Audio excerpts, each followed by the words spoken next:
नमस्कार दोस्तों, हमारी आज की इस कहानी का नाम है मायके। अब तो ये आए दिन का किस्सा हो गया है। आज मायके में प्रोग्राम है, आज मायके में प्रोग्राम है और बेटी भी ऐसी कि मुंह उठाकर सीधे मायके रवाना हो जाती है। एक बार मना भी नहीं करती है कि मम्मी मैं मायके नहीं आऊंगी। सासू माँ जमुना जी लगातार बड़बड़ाए जा रही थी। अरे इतना भी क्या मुंह रखना, बेटी विवाह दी है, अब ससुराल की हो गई, पर फिर भी छोटे छोटे काम में बस बुला लेते हैं। आज चाचा के बेटे का बर्थडे है तो आज मौसा जी के घर में प्रोग्राम है, आज बुआ के यहाँ जाना है तो आज कुछ और है। और बेटी भी ऐसे जो मुंह उठाकर हमेशा चली जाती है। न दीक्षा अपनी मम्मी के हाँ में हाँ मिलाते हुए बोली, जो कि खुद अपने मायके आई हुई थी। अरे इतनी समझदारी तो उसमें खुद होनी चाहिए। ससुराल पहले है या मायका? ससुराल को घर नहीं सराय समझ रखा है। खाओ पियो यहाँ का और बिन बजाओ अपने मायके का।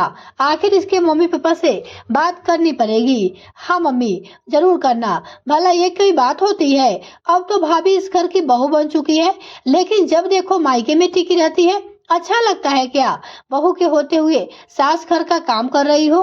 देवर सुजीत ने भी कहा, अब देखो ना मम्मी, कब से चाय पकौड़े की तलब हो रही है, लेकिन भाभी यहाँ है नहीं, अब कौन बनाएगा ये सब? इसलिए मैं तो कुछ नहीं कह रही हूँ। ससुराल तो खुद ही बनाना पड़ता है, लेकिन मायके की चीजों की बात कुछ और होती है। दीक्षा ने बीच में ही कहा, अरे तू क्यों अपनी इच्छा मारती है? वो अपनी भाभी के पीछे, अभी तो तेरी माँ बैठी है तो तेरी इच्छा पूरी करेगी। तू क्यों फिक्र करती है? मैं अभी गर्मा गर्म चाय पकौड़ी बनाकर लाती हूँ तुम्हारे लिए, कहकर जमुना जी अपने बात को विराम दिया और रसोई घर में आ गई और सबके लिए चाय पकौड़े बनाने लगी। जबकि सुजीत और दीक्षा बाहर हॉल में बैठकर चाय पकौड़े का इंतजार कर रहे थे। जमुना जी के 3 बच्चे थे, गगन, दीक्षा और सुजीत। गगन का बड़ा बेटा था, लेकिन शादी पहले दीक्षा की हो गई थी। जमुना जी इस बात का पूरा ध्यान रखा था कि दीक्षा की शादी लोकल में ही हो, ताकि बेटी मायके आती जाती अच्छी लगे, और उनकी ये मन की इच्छा भी पूरी हो गई। दीक्षा का ससुराल यही लोकल था, इसलिए हर 8-10 दिन में यहाँ पर वो आया जाया करती थी अपनी माँ से मिलने। दीक्षा की शादी को 5 महीने बाद गगन की शादी दामिनी से हुई थी। दामिनी एक संयुक्त परिवार की बेटी थी, मायका भी लोकल ही था, इसलिए हर छोटे मोटे फंक्शन में उसके मायके वाले उसे बुला लेते थे। पर दामिनी अपनी 7 महीने की शादी में कभी रुकने के लिए वहां नहीं गई। वो अपना काम पूरा करके ही जाती थी और 2-3 घंटे रुककर वापस आ जाती थी, ताकि कोई परेशानी ना हो। लेकिन ये बात भी सासू माँ जमुना जी को बिल्कुल अच्छी नहीं लगती थी। शुरू शुरू में तो उन्होंने कुछ नहीं कहा, लेकिन अब तो उन्हें ये सब अखरने लगा था कि बहू आए दिन मायके चली जाती है। अब तो जैसे उसके मायके से न्योता आता उनका मुंह फूल जाता। जाने की इजाजत बड़ी मुश्किल से देती और इजाजत देने से पहले ये बोलना नहीं भूलती कि अब तो शादी हो गई है, क्या मायके से मुंह लगाए रखी हो? बार बार मायके जाना अच्छा लगता है क्या? सास कहती। लेकिन गगन उनकी बड़बड़ाहट के बावजूद भी खुद दामिनी को उसके मायके छोड़ता हुआ ऑफिस जाता था, तो यह देखकर वो ज्यादा कुछ नहीं कह पाती। आखिर बेटे के सामने क्यों बुरा बनना? वैसे भी दामिनी अपने आप ही 3-4 घंटे बाद कैब करके मायके लौट जाती है आती थी, और अगर शाम को जाना होता तो खुद ही कैब करके मायके चली जाती थी और फिर गगन उसे लौटते समय ले आता था। खैर, अभी वो लोग बैठकर चाय पकौड़े का नाश्ता कर ही रहे थे कि इतने में दामिनी अपने मायके से आ गई। उसे उसका छोटा भाई रची छोड़ने के लिए आया था, जो उस समय अपने किसी दोस्त के घर जा रहा था, पर क्योंकि दामिनी का ससुराल रास्ते में था तो वो उसे छोड़ने चला गया। उसने अंदर आते ही सबको नमस्ते किया। उसे देखकर जमुना जी ने कहा, आज क्या बात है, तुम अपनी बहन को छोड़ने आ गए? नहीं तो हर बार तो मेरे बेटे की ड्यूटी लगती है इसे लाने ले जाने की, अब जब मायका पास ही है तो यह सब चलता रहता है। उनकी बात सुनकर रचित छेप गया। आखिर इस बात का क्या जवाब दे? उसने दामिनी की तरफ देखा तो इतने में सुजीत ने भी कहा, कि सच है भाई, मैंने तो ये तमाशे देखकर डिसाइड कर लिया है कि मैं तो शादी लोकल में करूंगा ही नहीं, बीवी बाहर से ही लाऊंगा। लोकल में बहू हो तो बहुत ही तमाशे है। मायके में अगर किसी का पैर दर्द भी हो तो ससुराल छोड़कर मायके पहुंच जाती है। अब देखो न, बहू होते हुए भी मेरी मम्मी को ये सब काम करना पड़ रहा है। यह सुनकर तो दामिनी को बिल्कुल भी अच्छा नहीं लगा और उसके चेहरे पे आते जाते भाव ये सब बता रहे थे। यह देखकर दीक्षा ने भी कहा, भाई छोड़ ना, क्या बात लेकर बैठ गया है। सच हर किसी को नहीं पचता। अब रचित इतने दिनों बाद आया है तो चाय नाश्ता तो पूछो। दीक्षा बोली, नहीं नहीं, बस मैं तो जा रहा हूँ, मैं तो दीदी को छोड़ने आया था बस। कहकर रचित हाथ जोड़कर वहां से बाहर आ गया। उसके पीछे पीछे दामिनी भी बाहर आ गई। उसे देखकर रचित ने कहा, दीदी आपके ससुराल में कोई परेशानी है तो मम्मी पापा को भेजूं? नहीं, पहले मैं खुद ही हैंडल करूंगी। तुम घर पे किसी से कुछ मत कहना, बेवजह वो लोग परेशान होंगे। दामिनी अपने भाई रचित से बोली। उसने रचित से कहा और उसे विदा कर अंदर आ गई। अभी अंदर आई थी कि दीक्षा ने जमुना जी से कहा, वाह मम्मी, आज तो अच्छा ट्रेलर दिखा दिया है।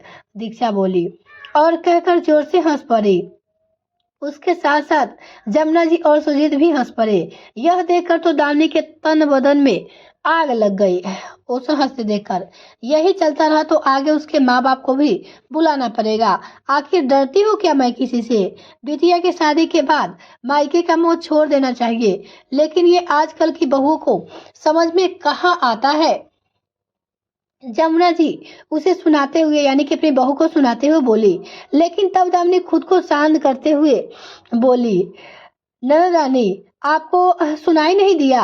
बेटियों के शादी के बाद मायके का मुंह छोड़ देना चाहिए, ये बात आपकी मम्मी खुद कह रही है।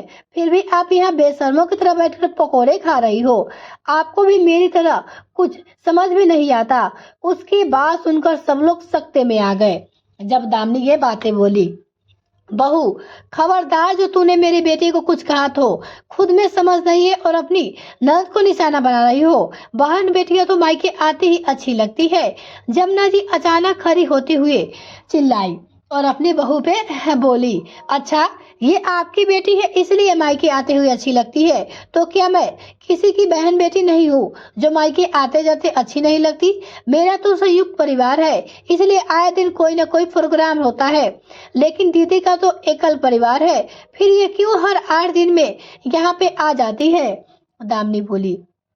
दामिनी ने सासू माँ को पलटकर जवाब दिया, हे भगवान, भाभी कैसे बेशर्मों की तरह बोल रही है। आने दो भैया को, अब वही तुम्हें बताएंगे।